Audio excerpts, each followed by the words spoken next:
Right sir. మీకు ఇప్పుడు problem ఏంది సార్ అసలు? హిందువుల వల్ల ప్రాబ్లమా? లేకుంటే మత పిచ్చి ఉందనడం వల్ల మత పిచ్చి ఒక్కటే ప్రాబ్లమ్ ఉందా సార్ హిందువుల వల్ల? ఇంకా వేరే ప్రాబ్లమ్ ఏమైనా ఉందా? మత పిచ్చేనండి. నాకు హిందువులతో ప్రాబ్లం ఏం లేదు. మత పిచ్చే ప్రాబ్లం. మత పిచ్చే కదా. ఇప్పుడు ఫర్ ఎగ్జాంపుల్ సార్ నేను హిందూనే. ఓకే. రైట్. ఇప్పుడు నేను ఒక టిపికల్ హిందువునండి. చిన్నగా ఉన్నప్పటి నుండి నాకు హిందూ ధర్మం గురించి కానీ హిందూ ధర్మం అనడం కూడా కరెక్ట్ కాదనుకుంటున్నా ప్రెజెంట్.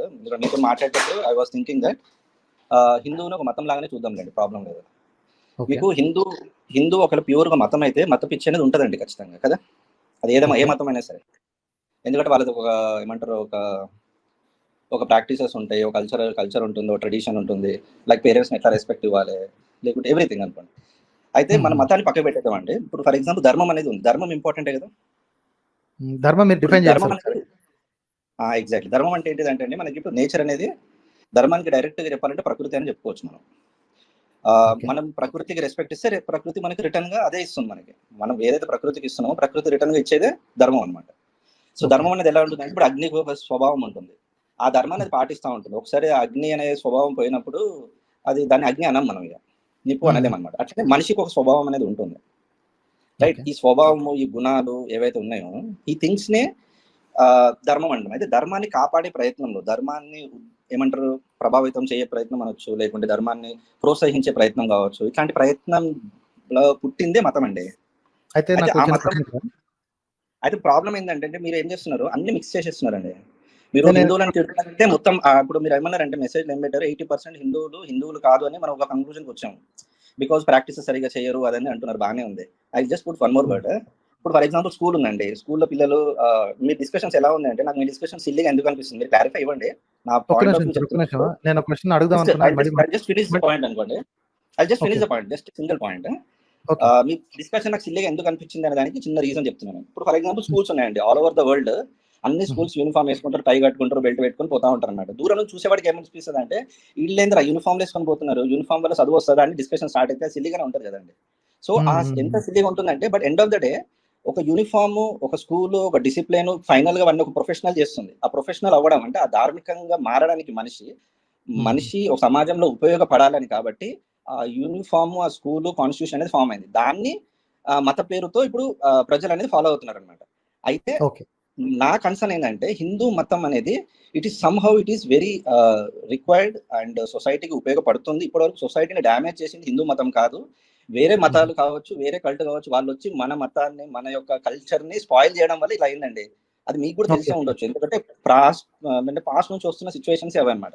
కాన్స్టిట్యూషన్ ముఖ్యమా, మతం ముఖ్యమా అంటే హిందువుని అడగండి, ఫస్ట్ కాన్స్టిట్యూషన్ ముఖ్యం అంటాడు. ఎందుకంటే హిందూకి ఏదైనా ఇంపార్టెంట్. ఇప్పుడు నన్ను మీరు గుడికి వెళ్ళొద్దు అని మీరు నన్ను ఫోర్స్ చేస్తున్నారు అనిపిస్తుంది మీ మాటల్లో. మీరు నన్ను గుడికి వెళ్ళొద్దు, పూజలు చేయొద్దు, దేవుని నమ్మొద్దు, మీరు అంటున్నారు కదా, ఆ మాటలు కరెక్ట్ కాదని నేను అంటున్నాను. సార్ నంబర్ ఆఫ్ ఐటమ్స్ పెరిగిపోతే నేను క్వశ్చన్ మర్చిపోతానండి. నేను స్టార్టింగ్ నుంచి అడుగుదాం అనుకున్నాను. ఇప్పుడు ధర్మం ఒక డెఫినేషన్ ఇచ్చారు కదా, అంటే ప్రకృతిలో జరిగేది అని. ప్రకృతిలో అంటే మనిషి బయట జరిగే వాటిని ధర్మం అంటారా, మనిషి లోపల జరిగే వాటిని ధర్మం అంటారా? రెండు కూడా ధర్మమే. ఓకే, రెండు ధర్మమే. ఓకే, ఈ ధర్మం అనే దాన్ని టెనెట్స్ ఏంటి? ఇప్పుడు ఫిజికల్ వరల్డ్ ఉందనుకోండి, ఫిజికల్ వరల్డ్ ని దాని యొక్క ప్రాపర్టీస్ డిస్క్రైబ్ చేయాలంటే మనకు చాలా విషయాలు ఉన్నాయి. ఒకటి ఏంటంటే లైట్ ఉంది, డార్క్నెస్ ఉంది, గ్రావిటీ ఉంది. So there are a question అడిగినా ధర్మం అనేది జీవన విధానానికి మనము మనం తయారు చేసుకున్నది, హ్యూమన్స్ తయారు చేసింది ధర్మం, అవునా? లేదండి. ఇప్పుడు నేను ఏమంటున్నా అంటే, ఫర్ ఎగ్జాంపుల్ ఇప్పటి వరకు కాంక్రీట్ ఎగ్జాంపుల్ ఒకటి ఇవ్వండి సార్. కాంక్రీట్ ఎగ్జాంపుల్ ధర్మం గురించి ఒక కాంక్రీట్ ఎగ్జాంపుల్ ఇవ్వండి, దాని గురించి మాట్లాడదాం. ధర్మం గురించి ఎగ్జాంపుల్ ఇచ్చే ముందు I just want to tell you, ఇప్పుడు ఎన్నో బుక్స్ వచ్చినాయండి, కానీ ధర్మం మీద బుక్ వచ్చిందా అనేది నాకు ఫస్ట్ నుంచి డౌట్ అనమాట. ధర్మం ఇంపార్టెంట్ అన్నప్పుడు దాని మీద బుక్ రాయాలి కదా అనేది ఆలోచన.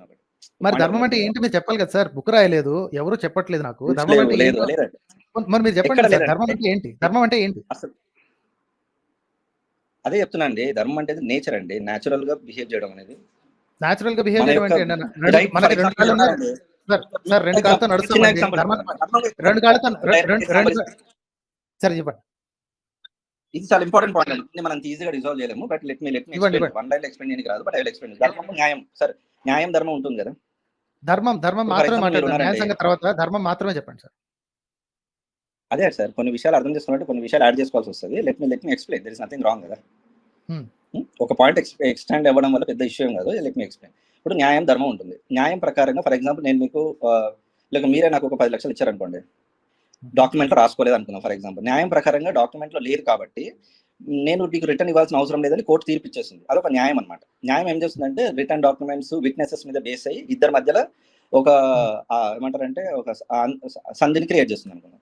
ధర్మం ఎట్లాంటిదంటే ఒక రోజు ఒక పర్సన్ నాకు హెల్ప్ చేస్తాడు. ఫర్ ఎగ్జాంపుల్ మీరే నాకు హెల్ప్ చేస్తారు అనుకోండి, నా లైఫ్ లో ఎంతో ఉపయోగపడ్డది. అప్పుడు ఏమవుతుందంటే ధర్మం ఎట్లా పనిచేస్తుందంటే రిటర్న్ గా నేను దాన్ని ఇప్పుడు తల్లి యొక్క ప్రేమ పిల్లల మీద వస్తుంది కదా, పిల్లలకి రుణం అనేది ఎప్పటికి ఉండిపోతుంది అనమాట. ఆ ధర్మం ఏం చెప్తుందంటే నీకు ఒక మంచి రూపాయి సహాయం చేసిండు నీ కష్టాలు ఉన్నప్పుడు అంటే నువ్వు వాడికి లైఫ్ అంతా రుణపడినా తప్పు లేదు అని ధర్మం చెప్తుంది.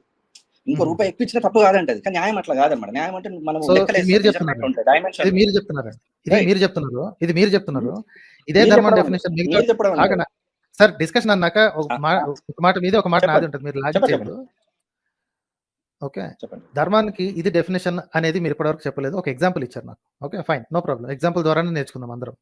ఓకే, రుణం అనేది తిరిగి ఇవ్వడం అనేది ధర్మం చెప్తుంది అన్నాడు. ధర్మం ఎక్కడ చెప్తుంది? ఎక్కడ చెప్తుందండి? మీరు ఎట్లా మాట్లాడుతున్నారు? మీరు హ్యూమన్ బీయింగే కదా. Hello sir. ధర్మం అనే దానికి మీరు ఒకటి చెప్పారు. మీరు మనిషే కదా అంటున్నా. లేదండి, నేను దేవుడు అండి. మీరు చెప్పండి సార్. రిటారికల్ క్వశ్చన్లు వద్దండి, ఇరిటేషన్ క్వశ్చన్లు వద్దు సార్. తిన్నగా చెప్పండి. మీరు మంచి కదా ఏం ఎక్స్పెక్ట్ చేస్తున్నారు? ఆన్సర్ ఏం ఎక్స్పెక్ట్ చేస్తున్నారు? ఆన్సర్ ఏం ఎక్స్పెక్ట్ చేస్తున్నారు? రిటారికల్ క్వశ్చన్లు ఎందుకు సార్? డైరెక్ట్ గా చెప్పచ్చు, పాయింట్ కి రావచ్చు కదా. మీరు బాగానే కోపడతారు బ్రదర్. అదే తిన్నగా మాట్లాడు సార్. పాయింట్ మాట్లాడండి సార్. తిన్నగా నాకు ఓపెన్ సంగతి ఎందుకు, తిన్నగా మాట్లాడుకుందాం. మనిషే కదా ఎత్తి మీద హెడ్ ఫోన్ పెట్టుకున్నారు కదా, యూట్యూబ్ లో మాట్లాడుతున్నారు. ఏం సార్ ఇది రిటారికల్ క్వశ్చన్? స్ట్రైట్ గా మాట్లాడండి.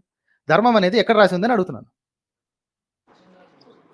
రాసి ఉండే లాజిక్ లేదు కదా సార్. ఎట్లా ఉంటుంది? సో ధర్మ గ్రంథాలు సరే మీకు ఎక్స్ప్లెయిన్ చేస్తున్నాను ఇప్పుడు. ధర్మం అనేది నేచర్ లో ఉంటుంది సార్ ఒకటి. నెక్స్ట్ ధర్మాన్ని ఎక్స్ప్లెయిన్ చేయడానికి, ధర్మాన్ని కాపాడడానికి, ధర్మాన్ని ఎక్స్ప్లెయిన్ చేయడానికి వేదాలు, ఉపనిషత్తులు కానీ భగవద్గీత ధర్మం ఉందండి. భగవద్గీత మొత్తం ధర్మానికి సంబంధించి ఉందండి. ధర్మంకి భగవద్గీతని మీరు వేరు చేయలేరండి. మీరు వేదాలు చదివారా? ఇంతకంటే మంచి ఎగ్జాంపుల్ నేను చెప్పలేదు. రాముడు డైరెక్ట్ ధార్మికుడు అండి. ధర్మానికి డైరెక్ట్ లైవ్ ఎగ్జాంపుల్ రాముడు అండి. రాముడి దగ్గరకు వచ్చారు కాబట్టి రాముడి గురించి మాట్లాడు. రాముడు చేసిన ఒక ధర్మమైన పని ఒకటి చెప్పండి సార్. రాముడు చేసిన అన్ని ధర్మ పనులు అండి. ఒక్కటి చెప్పండి sir. Imagine the topmost thing and then tell me what it is. మీరు చెప్పండి ఒకటి. చెయ్యలేది అని చెప్పండి మీరు ఒకటి. ఓకే, నేను చెప్తాను. ఇందాక నుంచి ధర్మం అంటే నేచురల్ వే అంటున్నారు కదా. రెండు కాళ్ళ మీద నడవటం ధర్మమేనా? ధర్మమే అండి. చీవుడు వచ్చింది, ఈ చీది పక్కన పడేసాను, అది కూడా ధర్మమేనా? కాకపోవచ్చండి. పొద్దున్న టాయిలెట్కి వెళ్ళొచ్చాను, అది ధర్మమేనా? కాకపోవచ్చు సార్. సో ధర్మం అంటే ఏంటండి మీరు చెప్పేది? ఏది కాదో చెప్తున్నారు, ఏది అవునో చెప్పట్లేదు. ఏమన్నంటే న్యాచురల్ గా ఉన్నదంతా ధర్మమే అంటారు. ఏంటది? పళ్ళు తోముకోవడం ధర్మమా కదా? సార్ ఇప్పుడు నేను మిమ్మల్ని తిట్టడం ధర్మమా కదా? మీరు తిట్టడం మొదలు పెట్టండి, ఏం జరుగుతుంది తర్వాత చూద్దాం. కానీ ముందు మీరు చెప్పండి. మీరు డెఫినేషన్ ఇవ్వట్లేదు, నన్ను తిట్టడానికి బయలుదేరుతారు మీరు. నేను చాలా సింపుల్ గా అడిగినా సార్, ధర్మం అంటే ఏంటి అని. ధర్మం అంటే ధర్మం అంటే ఏంటని అడిగిన మీరు ఆన్సర్ ఇవ్వట్లేదు. నేను క్లియర్ గా అడిగిన ధర్మం అంటే ప్రకృతి సార్. ధర్మం అంటేనే ప్రకృతి సార్. ధర్మం గురించి ఇంకా మంచి ఎక్స్ప్లెయిన్ చేయాలంటే ఐ కెన్ ఎక్స్ప్లెయిన్ యు. సరే ఒక పని చేస్తాను. అయితే ధర్మం అంటే ప్రకృతి అన్నారు కదా, let me try one more angle. వినండి. ధర్మానికి డెఫినేషన్ చెప్తాను. ధర్మం అంటే ప్రేమ, ధర్మం అంటే ఆప్యాయత, ధర్మం అంటే కరుణ, ధర్మం అంటే దయ, ధర్మం అంటే ఒకరినొకరు ఆదరించుకోవడం, ధర్మం అంటే ప్రోత్సహించుకోవడం, ధర్మం అంటే మంచి పనులు చేయడం, ధర్మం అంటే దొంగతనం కాదు, ధర్మం అంటే మోసం చేయడం కాదు, ధర్మం అంటే ఒకరినొకరు తిట్టుకోవడం కాదు, ధర్మం అంటే చదువుకోకుండా ఉండి సోమరితనంగా ఉండడం కాదు, ధర్మం అంటే ఎవరి బట్ట వాళ్ళ గురించి మీలాగా మాట్లాడే పర్సన్లు ధర్మాత్ములు కానే కాదు అని నేను అంటున్నాను.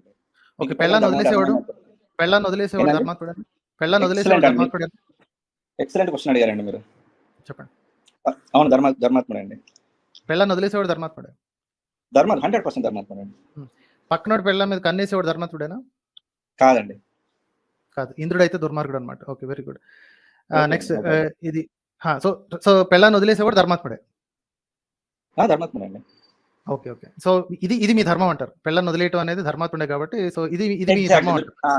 మీ అండర్స్టాండింగ్ నాకు బాగా అర్థమవుతుందండి. సరే పెళ్ళాన్ని నీ మొహం చూడడానికి నాకు ఇష్టం లేదు, నువ్వు నా ఫ్రెండ్ తో పోతావు, నా తమ్ముడితో పోతావు, ఇలా రక్షణలో ఉండు అంటావు, అది ధర్మాత్ముడు ఎప్పుడు చేసే పనేనా? కాదండి, అది కరెక్ట్ కాదా? కరెక్ట్ కాదు. ఎవరితో పడితే వెళ్ళిపోండి, మీరు ఎవరితో పడితే వాళ్ళతో వెళ్ళిపోండి నువ్వు అని అనడం కరెక్ట్ కాదండి, తప్పండి. అవునా? మరి రాముడు చేశాడు కదా సార్, అది చేయలేదు సార్. అది సో అరణ్యకాండ చదవలేదు మీరు రాంగ్ బుక్స్ చదువుతున్నారండి, లేకపోతే ఓకే. అరణ్యకాండలో యుద్ధం అయిపోయిన తర్వాత మీకు ఆ స్టోరీ తెలుసా అసలు ఎందుకే? సార్ మీరు అంటుంది మీరు చదివిన బుక్కే రాంగ్ అండి. పోనీ మీరు రామాయణం మీద రామాయణం మీద 100 బుక్స్ రాశారండి. ఓకే, మీకు నచ్చిన ఏ బుక్ బుక్ చదువుకొని మీరు ఇంటర్ప్రిట్ చేస్తున్నారు. మీకు నచ్చిన బుక్ చెప్పండి సార్. మీకు నచ్చిన బుక్ మీరు చెప్పండి sir. Tell me the thing that you like. మీరు ఏ బుక్ కావాలో చెప్పండి. అసలు మీరు చెప్పిన పాయింట్ రాంగ్ అండి. చెప్పండి సార్. మీకు నచ్చిన బుక్ ఏదో చెప్పండి సార్. ధర్మం గురించి మాట్లాడుతున్నారు కదా. నాకు ఇదే కావాలి. రాముడు మీరు రాముడు ధర్మాత్ముడు అన్నారు. 100% అండి అన్నారా? రాముడు ధర్మాత్ముడు కాబట్టి మన ప్రెసెంట్ రామరాజ్యం వచ్చిందండి మనకి. మీరు హ్యాపీగా ఫీల్ అవ్వాలి సార్. మీరు ఒక హిందూ అండి. వినండి. నేను చెప్పిన మాట నేను డైరెక్ట్ గా మాట్లాడుతున్నాను. యుద్ధకాండ 115వ సర్గ తీయాలి. మీ ఏ పుస్తకం నమ్ముతారో ఆ పుస్తకం పేరు చెప్పండి. వాల్మీకి రామాయణం సార్. అదే వాల్మీకి వెనక ఎవరు బాగా సజెస్ట్ చేస్తున్నారు అతన్ని అడగండి. వాల్మీకి రామాయణం ఏ పబ్లిషర్ నచ్చుతుంది మీకు? ఏ పబ్లిషర్?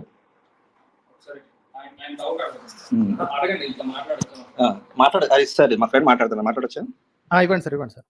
ఓకే సార్, చెప్పండి sir. Hi sir. Sir thank you.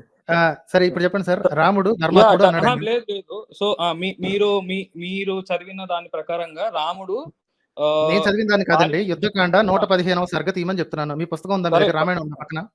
ఇప్పుడు ప్రెసెంట్ మేము అవన్నీ పెట్టుకొని డిబేట్ కి రావాలనుకోం కదా సార్. మేము ఆల్రెడీ చదివాము. చెప్పండి. డౌట్ మీ దగ్గర ఉందా సార్? మీకు 115వ సర్గ తెలుసా? ఇప్పుడు ఒకటే చెప్ప, రాముడు మీరు అడిగింది హోలిస్టిక్ గా పెళ్ళాన్ని వదిలేయటం తప్ప అని అంటే తప్పే సార్. ఓకే, పెళ్ళాన్ని వదిలేయటం తప్పు అనేది మీరు హోలిస్టిక్ గా అడిగినప్పుడు, అంటే అది ఒక యూనివర్సల్ ట్రూత్ కింద మీరు పోర్ట్రే చేసేటప్పుడు అది ఆబ్వియస్ గా తప్పని మేమే ఒప్పుకుంటాం. ఓకే, మీరు రాముడి విషయంలో రాముడి పక్కన పెడదాం. మీరు ఒక నిమిషం, పెళ్ళాన్ని వదిలేయటం తప్పు అన్నారు కదా, హోలిస్టిక్ గా చూస్తే రాంగ్ అన్నారు. మీకు మంచి రీజన్ ఒకటి ఇచ్చాను అనుకోండి, అప్పుడు పెళ్ళాన్ని వదిలేయటం కరెక్టే అంటారా? హోలిస్టిక్ గా మీ పర్సనల్ రీజన్ తీసుకొని చెప్పడం కూడా తప్పే. నేను అంటుంది అదే. ఇప్పుడు ధర్మం అనేది వచ్చినప్పుడు, వెన్ ఇట్ కమ్స్ టు ధర్మం, it is based on society. అంటే ఒక రాజ్యాన్ని ఏలుతున్న ఒక మనిషి ఒక ఎగ్జాంపుల్ ని సెట్ చేయడానికి ఇప్పుడు అతను చేసిన కమెంట్ ని దృష్టిలో పెట్టుకొని రాముడికి ఏదో చెడ్డ పేరు వస్తుందని కాదు, సీతాదేవిని అవమానించాడు వాడు. అక్కడ ఏమని అవమానించాడు? ఎక్కడ ఉండొచ్చింది అంత దాన్ని రానిచ్చాడు రాముడు అనే విషయాన్ని వాడెవడో అన్నాడు అని, సీతకు ఎక్కడ చెడ్డ పేరు వస్తుందో అని సీతాదేవిని ఎక్కడ వదిలేదు సార్. గురువు వాల్మీకి దగ్గరికే పంపించారు. అర్థమైందా? ఇప్పుడు చెప్పండి. ఇప్పుడు బయటోడు ఎవడో, సో మీరు ఉత్తరాఖండ్ గురించి మాట్లాడుతున్నారని అందరికి తెలిసిపోయింది. So thanks for bringing that up. Okay, రాజ్యంలో ఎవడో అనామకుడు, వాడి పేరు తెలియదు, వాడి ఊరు తెలియదు. అనామకుడు ఎట్లా అవుతాడు సార్? ఇప్పుడు మీరు భారతదేశంలో బతుకుతూ మోడీ వచ్చి మిమ్మల్ని అనామకుడు అంటే మీరు వదిలేస్తారా? మీరు ఇండియాలో ఉంటూ టాపిక్ మార్చొద్దు మాస్టర్, టాపిక్ మార్చొద్దు. అనామకుడు ఎట్లా అవుతాడు వాడు? ఎవడు చెప్పండి సార్, ఎవడంతకి ఆ మాట ఉంది? సీత మీద అబాండ వేసింది ఎవడు? వాళ్ళ రాజ్యంలో సార్, ఎవరైనా రాజ్యంలో బతుకుతున్న ఒక మనిషి, ఒక వ్యక్తి, ఒక రాజ్యంలో బతుకుతున్న ఒక ప్రజలలో ఒక వ్యక్తి అన్నప్పుడు ఆ రెస్పాన్సిబిలిటీ తీసుకోవాల్సిన బాధ్యత ఆ రాజ్యం ఖచ్చితంగా రాజుకుంటుందా ఉండదా? మీరే చెప్పండి. రాజు ఏం చేస్తాడంటే చెప్తాను. పోనీ ఒక ప్రజ, ఒక సిటిజన్ ఒక మాట అన్నాడని చెప్పి ఏది రాణి మీద అపవాదు పడేశాడని, ఏది ఏ రాణి? ఆల్రెడీ అగ్నిలో దూకి బయటికి వచ్చి నేను పవిత్రురాలని ప్రూవ్ చేసుకున్న రాణి మీద ఎవడో ఒక సిటిజన్ వచ్చి క్వశ్చన్ వేసాడని చెప్పి ఆ క్వశ్చన్ వేసిన పిలిచి, బాబు నీ ప్రాబ్లం ఏంటని కనుక్కోకుండా పెళ్ళాన్ని వదిలేశాడు సార్. అదే ఎగ్జాక్ట్లీ మీరు ఇప్పుడు కరెక్ట్ పాయింట్ పట్టుకున్నారు. వాడు ఒక్కడు అనే దాని మీద ఇప్పుడు ఎలా ఉంటుందంటే సార్, రాజ్యంలో ఇప్పుడు సపోజ్ మన దాని ప్రకారం, ఇప్పుడు మన టెక్నాలజీ అండ్ మన దీని ప్రకారంగా చూసుకుంటే ఇంటెలిజెన్స్ రిపోర్ట్ అనేది ఒకటి ఉంటుంది సార్. ఓకే, ఇంటెలిజెన్స్ రిపోర్ట్ అనేది ఎలా ఉంటుందంటే, ఇప్పుడు సపోజ్ ఒక గవర్నమెంట్, మన ఏపీఏ ఉంది, సీఎం ఉన్నాడు. ఓకే, సీఎం ఏం చేస్తాడంటే ప్రతి స్టేట్ లో ఆర్ ప్రతి దీనిలో ఒక్కొక్క పర్సన్ ని ఆర్ ఒక్కొక్క దీన్ని వాలంటీర్స్ అనుకోండి ఇంట్రడ్యూస్ చేసి ప్రజల్లో ఉన్న సమస్యలు కానీ, ప్రజల్లో ఏం నడుస్తుంది, అసలు వాళ్ళ మధ్యలో డిస్కషన్ ఏంటి, ఇలాంటివన్నీ కనుక్కోమని చెప్పేసి వాలంటీర్స్ అనే ఒక దీన్ని వాళ్ళు యూజ్ చేసుకుంటారు. అంటే ప్రజల్లో ఉన్న సమస్యలు తెలుసుకోవడానికి. సో ప్రజల్లో ఒకరికి ప్రాబ్లం వచ్చిందండి. మీరు కరెక్ట్ గా రామాయణం చదవండి, ఇది కూడా ఉంటుంది అందులో. So sir I muted you because your barking. Okay, మీరు రామాయణం చదవలేదు, దిక్కుమాలిన లాజిక్ పట్టుకొచ్చారు. మీరు ఆల్రెడీ ఎక్స్పోజ్ అయిపోయారు ఇక్కడ. ఓకే, మీరు చదవలేదు, నేను గ్యారంటీ ఇస్తాను. ఎవరు చదవలేదు? గ్యారంటీ ఇస్తాను మీరు చదవలేదని. తీయండి ఉత్తరరామాయణం, తీయండి బయటికి తీయండి. సార్ ఇప్పుడు మీరు చదివారు అన్నంత ఇయ్యండి. మాత్రాన, ఆ పదాలు చదివినంత మాత్రాన మీరు చదివినట్టు కాదు సార్. పదాల్లోని అర్థాలు మీరు అర్థం చేసుకున్నంత మాత్రాన మీరు ఒకసారి కాదు 1000 సార్లు చదవండి. సరే మీ సరే మైండ్ సరే సెట్ తో లొడలోడ వాగటం ఆపితే పాయింట్ మాట్లాడుకుందాం సార్. లొడలోడ మీరు వాగుతున్నారు అర్థం లేకుండా. మీరు రామాయణంది బుక్ది సరే మ్యూట్ పెట్టాను. రామాయణం ఎదురుగా పెట్టుకుని మాట్లాడాల్సింది పోయి సొంత సొల్లుబాగుడు వాగటం అనవసరం. ఓకే. ఉత్తర రామాయణం ఉంటే ఓపెన్ చేయండి. మీరు ఉత్తర రామాయణం ఓపెన్ చేయట్లేదు. ఓకే. సరే ఉత్తర రామాయణం నేను కూడా స్క్రీన్ షాట్ తీసి రెడీగా మీకోసం పెట్టలేదు, మీరు ఇక్కడ దాకా వస్తారని తెలియక. సో కాబట్టి ఉన్న స్క్రీన్ షాట్ని గురించి మాట్లాడుకుందాం. ఆ పాయింట్ని క్లోజ్ చేసి ముందుకెళ్దాం. ఒక రాజ్యం మొత్తం మీద ఎవడో ఒకడు, సార్ మ్యూట్ చేశాను, మీకు తెలుస్తుందో లేదో, అన్మ్యూట్ చేయకండి. అన్మ్యూట్ చేస్తే నేను కిందకు పంపిస్తాను మిమ్మల్ని. Let me finish this point and then will go back to this thing. ఎందుకంటే టాపిక్ మీరు తీసుకెళ్ళి ప్రస్తుత గవర్నమెంట్ ఇదేంటి వాలంటీర్లు ఏందేందో మాట్లాడేస్తున్నారు, పాయింట్ మాట్లాడలేదు. వేగుల ద్వారా విషయాన్ని తెలుసుకున్న రాజు నా భార్య రాణిని, ఈ దేశపు రాణిని మీద ఎవడో నింద వేస్తున్నాడు అని తెలుసుకుంటే ఆ నిందని ఎలా చెరిపేయాలా అని చూడాలి, కానీ రాణిని తీసుకెళ్ళి అడవిలో వదిలేయాలన్న తెలివితేటలు ఎక్కడి నుంచి వస్తాయి? ఇదేనా మీ ధర్మం నేర్పేది? ఇది నా క్వశ్చన్. ఎవడైనా సరే నింద వచ్చింది అంటే నిందని ఎలా నివృత్తి చేయాలి? వాడికి ఏదో డౌట్ వచ్చింది, ఆ డౌట్ని ఎలా నివృత్తి చేయాలి? వాడినన్నా పిలిపించాలి, లేదా వాడి రిప్రజెంటేటివ్ నన్ను పిలిపించాలి. ఇది బుర్రన్నోడు చేసే పని.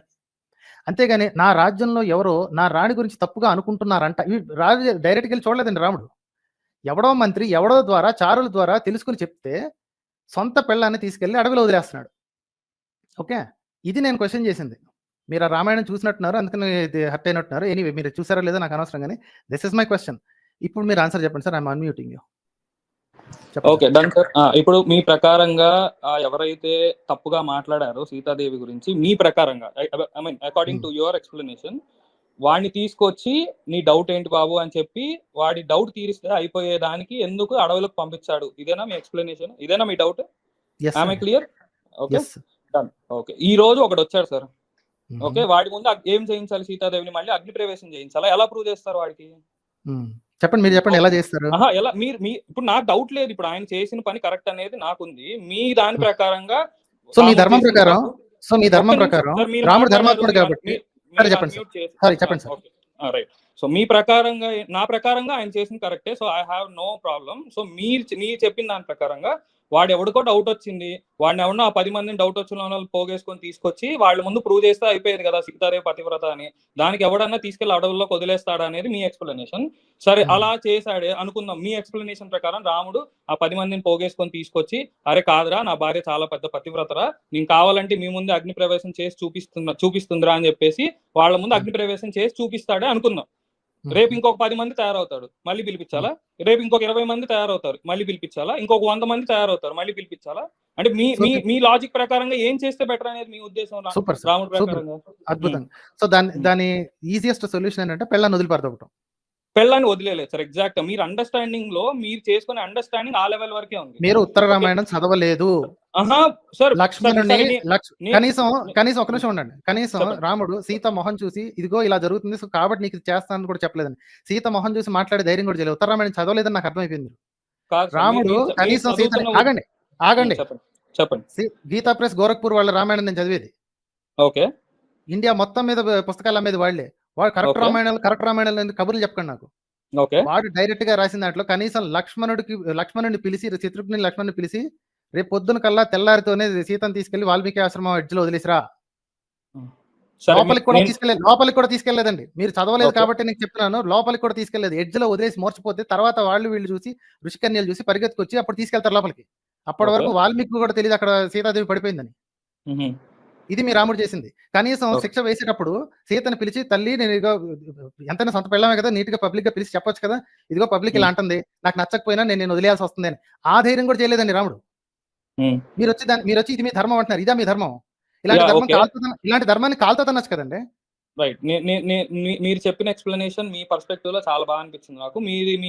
ఐ మీన్ నేను చదివినది అండ్ నేను అర్థం చేసుకున్న దాన్ని నేను ఒక వీడియో ఫార్మాట్ లో ఆల్రెడీ చేసి ఉంది. నేను అనేది ఒప్పేసుకో పక్కన పెట్టేద్దాము. So I will send you the line and నేను అర్థం చేసుకున్న లైన్ ఎక్కడైతే చదివానో. మీరు అర్థం చేసుకుంది ఎందుకు అర్థం చేసుకున్నారంటే గుడ్డిగా నమ్ముతున్నారు కాబట్టి. కనీసం ఏమాత్రం ఇంగితం ఉన్నోడైనా సరే ఇంత పెద్ద ప్రాబ్లం వచ్చింది నేను భరించలేను, కనీసం ఇది సార్ట్ అవుట్ అయ్యేంత వరకు కనీసం పుట్టింటికైనా పంపించాలి. జనకరాజ్ మహారాజు దగ్గర పంపించవచ్చు కదా. మీరు కంక్లూజన్స్ తీసుకురాకండి సార్. మీరు ఒక కైండ్ ఆఫ్ కంక్లూజన్ తీసుకొస్తే నేను ఒక కైండ్ ఆఫ్ కంక్లూజన్ తీసుకొస్తున్నా. ఇక్కడ మనం చెప్పండి. ఒక కాంక్రీట్ conclusion ఎవిడెన్స్, చెప్పండి. 1 సెకండ్. ఇక్కడ 2 ఎవిడెన్సెస్ ని నేను మీకు ఫార్వర్డ్ చేస్తాను to your mail ID. So మీకు నిజంగా ఈ విషయం మీద క్లారిటీ కావాలి అని మీకు నిజంగా ఉంటే, మీరేదో నలుగురు మధ్యలో ఏదో నోరు బారేసుకోవడానికి, రాముడి మీద చెడ్డగా మాట్లాడడానికి అనే ఇంటెన్షన్ లేకుండా మీకు నిజంగా ఈ విషయం మీద నిజాయితీగా తెలుసుకోవాలని ఉంటే, నేను ఖచ్చితంగా జనాలకి చాలా క్లియర్ గా అర్థమైంది. మీ ధర్మం ఎలాంటిదో, మీరు కనుక మీ భార్యలతో ఎలా ట్రీట్ చేస్తారో క్లియర్ గా జనాలకి అర్థమైపోయిందండి. అవునవును సార్, అవును, కరెక్టే. పరాయోడు ఎవడో వచ్చి నిజమో కాదో కూడా తెలుసుకోకుండా, పెళ్ళాన్ని పంపించేస్తాడు. సరే, ఉత్తరాఖండ్ అయిపోయింది. How can you come to a conclusion on your own basis sir? So మీరు రామాయణం చదివి మీరు ఆ లైన్స్ మధ్యలో ఉన్నది అర్థం చేసుకోకుండా, మీ జస్ట్ ఆ లైన్ ఓన్లీ అది చదివినంత మీ అర్థానికి మీకు వచ్చినట్టు మీరు మాట్లాడేస్తే how can I point out about it? ఇప్పుడు నేను చెప్పిన ఎక్స్ప్లెనేషన్ ప్రకారంగా మీరు నన్ను అసలు వినకుండా, నా గురించి వినకుండా, మీ దాని ప్రకారంగా మీరు వెళ్ళిపోతూ, మీ దాని ప్రకారంగా మీరు ఎక్స్ప్లెనేషన్ ఇచ్చుకుంటూ. సరే, మీకు సంస్కృతం చదవటం వచ్చా? వచ్చు సార్. ఓకే, సరే, స్క్రీన్ మీద కనిపిస్తుంది, స్క్రీన్ ఓపెన్ చేయండి. సార్ నేను అదే అంటున్నాను సార్. స్క్రీన్ మీద కనిపిస్తుందా? స్క్రీన్ ఓపెన్ చేయండి. మేము ఫోన్ లో ఉన్నాం సార్ యాక్చువల్లీ. చెప్పండి. స్క్రీన్ మీద ఏమైనా కనిపిస్తుందా మీకు? బిగ్ స్క్రీన్ చేయడానికి రావట్లేదు. నేను జూమ్ చేసి పెడతానండి. పెట్టండి. ఇది చదవండి సార్. 13వ శ్లోకం, 115వ యుద్ధకాండ, 115వ సర్గ, 13వ శ్లోకం. ఇది చదవండి సార్. ఇది చాట్ పక్కన తీసేయండి. మెయిన్ స్క్రీన్ లో జూమ్ చేసి చూడండి సార్. మీరు చదవండి, నాకు ఇది స్క్రీన్ పెద్దది అవ్వట్లేదు. మీరు చదవండి. మీ చేత చదివిద్దాం సార్. మళ్ళీ నేను సొంత భాషలు చెప్పానంటారు కదా, మీ చేత చదివిస్తాను. చదవండి. పర్లేదు చదవండి సార్. సాంస్క్రిట్ చదవకపోతే ఇంగ్లీష్ అన్న చదవండి సార్ కింద. అవసరం లేదు సార్. ఇప్పుడు మీరు ఆల్రెడీ ఒక కంక్లూజన్ కి వచ్చి డిసైడ్ అయిపోయి ఉన్నారు సార్. నేను అసలు చెప్పేది కూడా మీరు నేను చదివిన ఏదైతే ఉందో అది మీకు ఫార్వర్డ్ చేసి రెండింటి మీద డిబేట్ చేద్దామంటే కూడా మీరు రెడీగా లేరు. ఇప్పుడు మీరు వచ్చే వారం మళ్ళీ రండి, ఇదే మాట గురించి మాట్లాడతాం. Prepare for it. చెప్పండి. మీ తెలివితేటలు నాకు క్లియర్ గా అర్థమైపోయింది. నెక్స్ట్ వీక్ ఇదే టైం. ఇప్పుడు ఈ సంగతి తేల్చేయాలండి సార్. నెక్స్ట్ వీక్ సంగతి అట్లా ఎట్లా అవుతుంది సార్? ఇప్పుడు మీ దగ్గర ఉన్న లైబ్రరీతో మీరు వచ్చారు అండ్ మేము కూడా రావాలి కదా. We should come with our own library కదా. సో మీరు వచ్చేసి మీకున్న ప్రిపేర్డ్ లైబ్రరీతో మీరు వచ్చి ఇప్పుడు తేల్చేద్దాం, ఇప్పుడు చెప్పేద్దాం అన్నట్టు మేము చెప్తున్నది మీరు వినట్లేదు. ఓకే, మీరు ప్రూఫ్ చూపించమంటున్నారు. Will take some time to get proof అంటే మీరు ఒప్పుకోవట్లేదు. ఇప్పుడు ప్రూవ్ చేయండి అని అంటే ఇప్పుడు మీకు ఏదో వచ్చే వారం తెస్తారు అయితే? ఖచ్చితంగా, ఫర్ షూర్, అదే చెప్తున్నాను కదా. వచ్చే వారం ఏ టాపిక్స్ గురించి మాట్లాడతాను క్లియర్ గా చెప్పండి. You decide. ఇప్పుడు మీకు నాకైతే నేను 2 పాయింట్స్ డిసైడ్ చేస్తానండి. రాముడు ఏంటి ధర్మ పరిపాలన చేశాడు అన్నాడు కాబట్టి నేను ఓన్లీ 2 పాయింట్స్ డిసైడ్ చేస్తాను. అది కూడా ఓన్లీ భార్యాభర్తల సంబంధాల గురించి. ఓకే, నంబర్ 1, సీతని అడవుల్లోకి వదిలేయటం, కడుపుతో ఉన్న భార్యని వదిలేయటం, ఉత్తర రామాయణం నుంచి. సెకండ్ టాపిక్ యుద్ధకాండ 115వ సర్గ. ఇది గుర్తుపెట్టుకోండి. ఈ రెండింటి మీద మాత్రమే నెక్స్ట్ వీక్ మాట్లాడతాం. మీరు ధర్మం అన్నారు కాబట్టి ఈ ధర్మం 115 మొత్తం సర్గ దీని మీద కంప్లీట్ గా ప్రిపేర్ అయ్యండి, అప్పుడు మాట్లాడదాం. ఓకేనా సార్? ఇక్కడ కూడా నేను మళ్ళీ I wanted to make it clear. ఇక్కడ 2 ఇంటెన్షన్స్ మధ్యలో డిస్కషన్ జరుగుతుంది. Your intention and my intention. There is no holistic. There is no holistic and universal truth. ఇప్పుడు మీరు ఒక డెసిషన్ తీసుకొని స్టేట్మెంట్ పాస్ చేయడం, నేను ఒక డెసిషన్ తీసుకొని స్టేట్మెంట్ పాస్ చేయడం, ఇట్లాంటివి జరగకూడదు సార్. ముందే ఓడిపోవాల్సిన పని లేదండి. మీరు ఓడిపోతామని భయంతో, ఇప్పుడు మీరు ఓడిపోతామని భయంతో ఇప్పటికిప్పుడు ప్రూవ్ చేయండి అని మీ నోట్లో నుంచి వచ్చింది, నా నోట్లో నుంచి రాలేదు. ఓకే, సో నేను ఇప్పుడే చెప్తున్నాను, మీరండి మీరు వచ్చేవారం రండి సార్. ఇప్పుడు ఎందుకు నోరు పారేసుకుంటారండి? నోరు ఎవరు పారేసుకోవట్లేదు. సో నేను అంటుంది ఏంటంటే, మీరు జనరలైజ్డ్ స్టేట్మెంట్స్ ఈ లోపు మీరు పాస్ చేయకుండా just wait for the next week. ఖచ్చితంగా మీరే కామెంట్స్ లో అతివేశాలు వేయకుండా ఉంటే సరిపోతుంది. నెక్స్ట్ వీక్ మాట్లాడుకుందాం కదా. కామెంట్స్ లోనే వేస్తున్నాము, మీరు డైరెక్ట్ వీడియో రూపంలో వేస్తున్నారు. ఓకే, ఎప్పటికైనా అది తెగేదే గానీ అది పెరిగేది కాదు. ఇదే ఐడి తోటి నెక్స్ట్ వీక్ నేను ఎక్స్పెక్ట్ చేస్తానండి. విత్ ఈ రెండింటిని పక్కాగా పట్టుకురండి. రైట్, నేను తీసుకొస్తానండి. ఓకేనా? రైట్ అండి. Right sir, thank you. అదండి, అన్ప్రిపేర్డ్ గా వచ్చారు, కాస్త ప్రిపేర్డ్ గా వస్తారేమో, కాస్త ఇంట్రెస్టింగ్ గా నడుస్తుంది అనుకున్నాను. బట్ ఎనీవే, నెక్స్ట్ వీక్ ఉంటుంది అన్నారు కదా. Next week let's wait for the fireworks. Okay.